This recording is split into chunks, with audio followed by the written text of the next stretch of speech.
Hello दोस्तों, नमस्कार। स्वागत है आप सभी का अपने चैनल साहित्य ज्ञान धारा में। आशा करती हूँ आप सभी लोग स्वस्थ होंगे और मन लगाकर अपनी पढ़ाई में लगे होंगे। जैसे कि अभी एलटी की भी जो है संभावना जताई जा रही है कि उसका भी फॉर्म आने वाला है। और जब फॉर्म आएगा तो परीक्षा तो देर सवेर होनी ही होनी है, तो इसलिए हम लोगों को तैयारी करते रहना है। तो कवियों की श्रृंखला में आज हम लोग देखते हैं रामविलास शर्मा के बारे में। रामविलास शर्मा का जन्म हुआ है 1912 ईस्वी में। मृत्यु की बात करें तो 2000 ईस्वी में। रामविलास शर्मा का जन्म सन 1912 को ऊंच गांव सानी, उन्नाव, उत्तर प्रदेश में हुआ। रामविलास शर्मा सन 1943 से लेकर 1971 तक बलवंत राजपूत कॉलेज आगरा के प्राध्यापक रहे हैं। रामविलास शर्मा को व्यास सम्मान, शलाका सम्मान, भारत भारती पुरस्कार, साहित्य अकादमी पुरस्कार, सोवियत लैंड नेहरू पुरस्कार आदि पुरस्कारों से सम्मानित किया गया। तो इनको बहुत से सम्मान दिए गए। तो जाहिर सी बात है कि इनकी रचनाएं भी बहुत ही अच्छी रही हैं। तो इसको देखते हुए ये मानकर चलिए कि रामविलास शर्मा जो है अत्यंत ही महत्वपूर्ण व्यक्तित्व रखते हैं कवियों की श्रृंखला में। आगे देखते हैं। रामविलास शर्मा पुरस्कारों से प्राप्त राशि को जनहितार्थ वापस लौटा देते थे। रामविलास शर्मा आचार्य रामचंद्र शुक्ल के प्रबल समर्थक आलोचक थे। निराला की कविता इनकी प्रथम आलोचनात्मक रचना है। तो रामविलास शर्मा की प्रथम आलोचनात्मक रचना कौन सी है? निराला की कविता। परंपरा का मूल्यांकन इनकी प्रसिद्ध आलोचना है। अज्ञेय के प्रथम तार सप्तक में इनकी रचनाएं प्रकाशित हुई हैं। रामविलास शर्मा ने 100 से अधिक पुस्तकें लिखी हैं। जब प्रेमचंद की अध्यक्षता में भारत में प्रगतिशील लेखक संघ की स्थापना हुई, तब इसके मंत्री रामविलास शर्मा ही बने थे।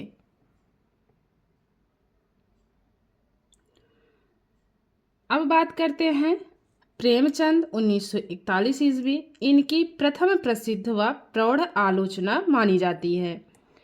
तो इनकी प्रथम प्रसिद्ध व प्रौढ़ आलोचना कौन सी मानी जाती है? प्रेमचंद, और समय इसका है 1941 ईस्वी। अब बात करते हैं इनकी काव्य रचनाओं की। रूप तरंग 1956 ईस्वी, ऋतु संहार इस अकाल वेला में 1988 ईस्वी, सदियों के सोए जाग उठे 1988 ईस्वी में, बुद्ध वैराग्य और प्रारंभिक कविताएं। तो ये सभी क्या हैं? रामविलास शर्मा की काव्य रचनाएं हैं। एक बार पुनः इनकी रचनाओं को देखते हैं। रूप तरंग 1956 ईस्वी, ऋतु संहार इस अकाल वेला में 1988 ईस्वी, सदियों के सोए जाग उठे 1988 ईस्वी, बुद्ध वैराग्य और प्रारंभिक कविताएं। तो इनकी काव्य रचनाएं हैं। अब बात करते हैं इनकी गद्य रचनाओं की।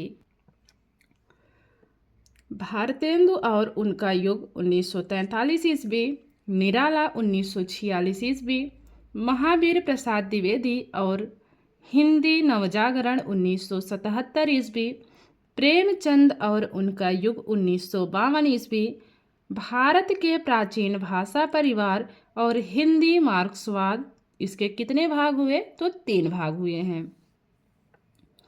निराला की साहित्य साधना 1969 ईस्वी, इसके भी 3 भाग हैं। भाषा और समाज, भारत में अंग्रेजी राज और मार्क्सवाद, इतिहास दर्शन, भारतीय संस्कृति और हिंदी प्रदेश, विराम चिन्ह, भारतेंदु युग और हिंदी साहित्य की विकास परंपरा। इसका समय है 1975 ईस्वी। एक बार रामविलास शर्मा की गद्य रचनाओं को पुनः देखते हैं। भारतेंदु और उनका युग 1943 ईस्वी, निराला 1946 ईस्वी, महावीर प्रसाद द्विवेदी और हिंदी नवजागरण 1977 ईस्वी, प्रेमचंद और उनका युग 1952 ईस्वी, भारत के प्राचीन भाषा परिवार और हिंदी मार्क्सवाद, इसके कितने भाग हुए? तो 3 भाग हुए। निराला की साहित्य साधना 1969 ईस्वी, इसके भी 3 भाग हुए। भाषा और समाज, भारत में अंग्रेजी राज और मार्क्सवाद। इतिहास दर्शन, भारतीय संस्कृति और हिंदी प्रदेश। विराम चिन्ह, भारतेंदु युग और हिंदी साहित्य की विकास परंपरा 1975 ईस्वी। परंपरा का मूल्यांकन 1981 ईस्वी। हिंदी जाति का विकास 1984 ईस्वी। तो ये सारी की सारी गद्य विधाएं किसकी हैं? रामविलास शर्मा की हैं।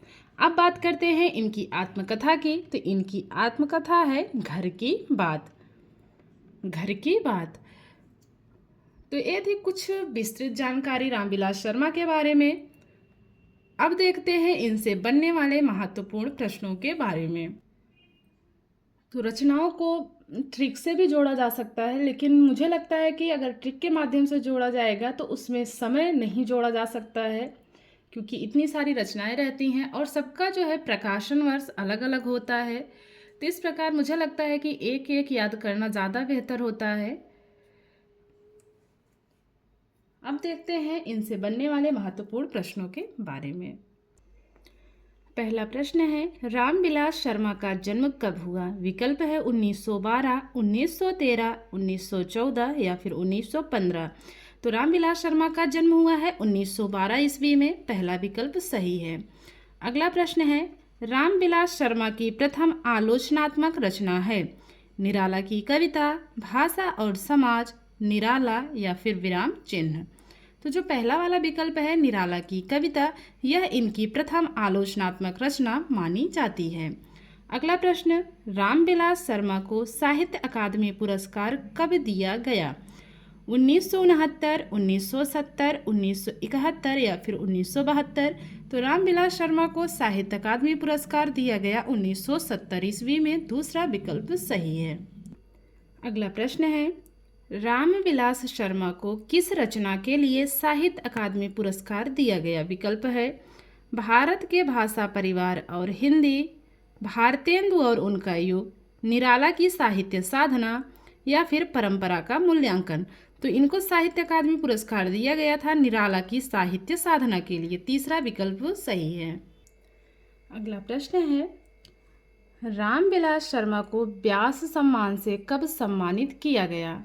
विकल्प है 1994, 1993, 1992 या फिर 1991। तो 1991 में इनको क्या दिया गया? व्यास सम्मान दिया गया। रामविलास शर्मा को किस रचना के लिए व्यास सम्मान से पुरस्कृत किया गया?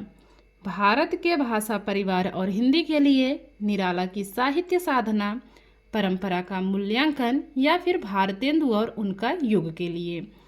तो जो इसमें सही विकल्प है वो है पहला वाला, भारत के भाषा परिवार और हिंदी के लिए रामविलास शर्मा को व्यास सम्मान दिया गया 1991 ईस्वी में।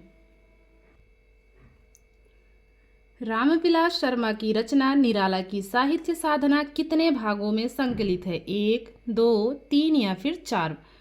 तो कितने भागों में संकलित है? 3 भागों में। अगला प्रश्न है, रामविलास शर्मा की प्रसिद्ध आलोचना परंपरा का मूल्यांकन का रचना काल है?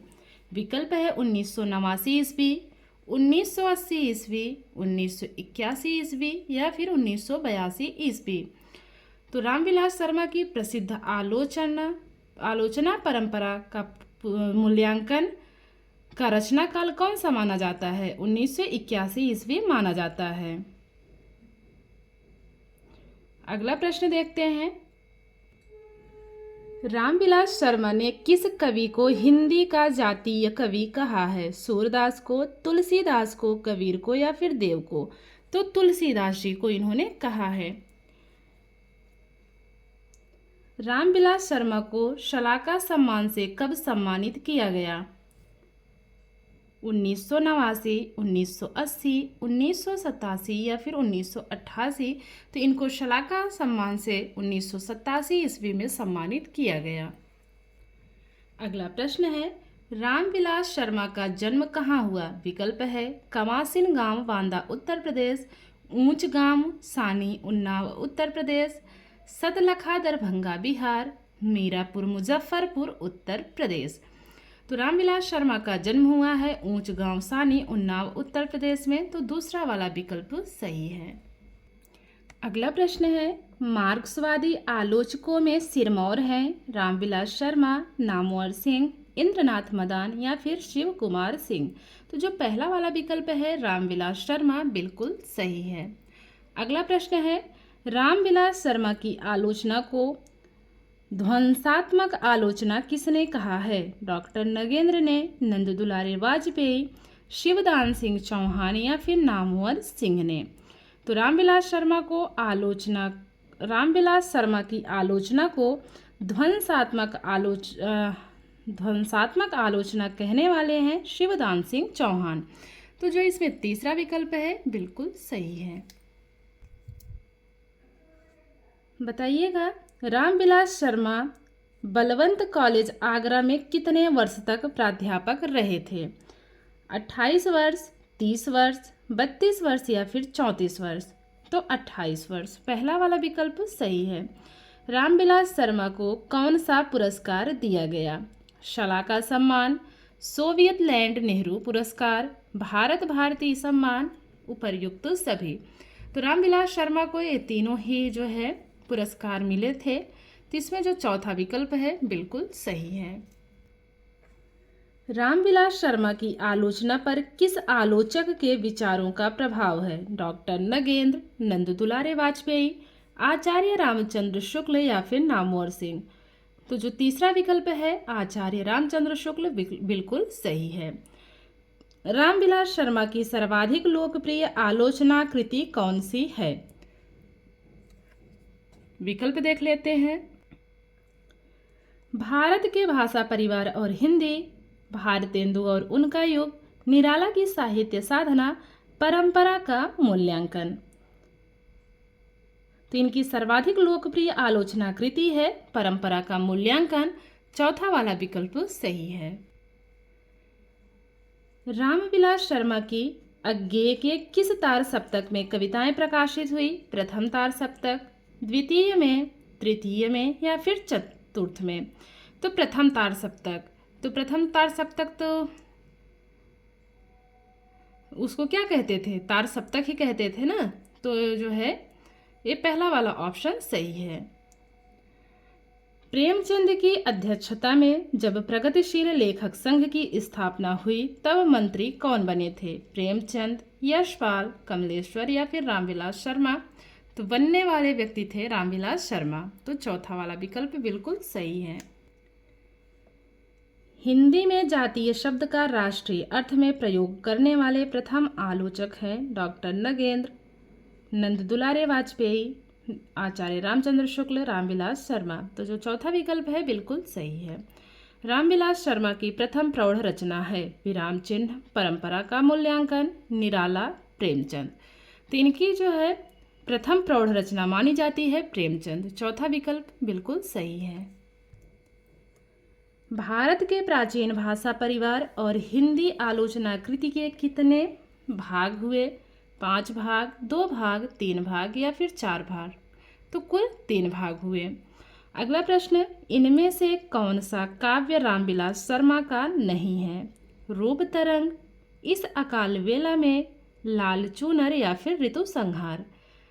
तो जो लाल चूनर है ये रामविलास शर्मा का नहीं है। अगला प्रश्न देखते हैं।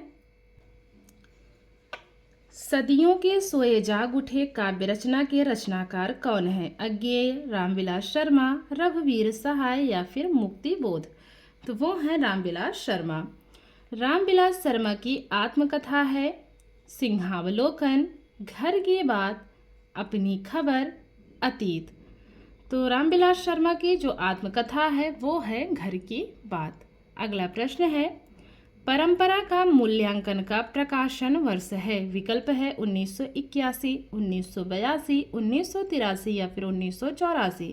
तो परंपरा का मूल्यांकन का प्रकाशन वर्ष है 1981 ईस्वी। पहला वाला विकल्प ही इसमें सही है।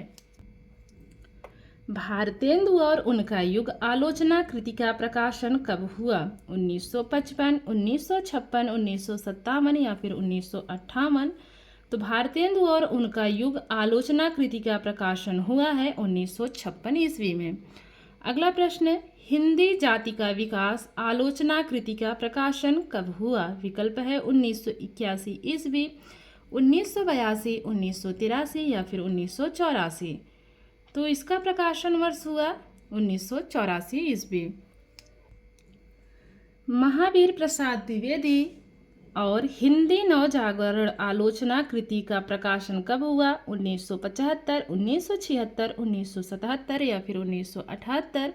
तो जो इसमें सही विकल्प है ये है 1977 ईस्वी। अगला प्रश्न है, मार्क्सवादी आलोचक रामविलास शर्मा का निधन कब हुआ? 1998, 1999, 2000 या फिर 2001। तो रामविलास शर्मा का निधन हुआ है 2000 में। तीसरा विकल्प बिल्कुल सही है। तो आशा करती हूँ आज की वीडियो आप लोगों को अच्छी लगेगी। अगर वीडियो अच्छी लगे तो लाइक करें और कमेंट के माध्यम से ज़रूर बताएं, ताकि मुझे भी थोड़ी सी तसल्ली मिलती रहे कि आप लोगों को वीडियो अच्छी लगती है। तो मिलते हैं कवियों की श्रृंखला में एक और कवि के साथ। तब तक के लिए सभी को जय श्री राधे कृष्णा, जय श्री सीताराम, नमस्कार।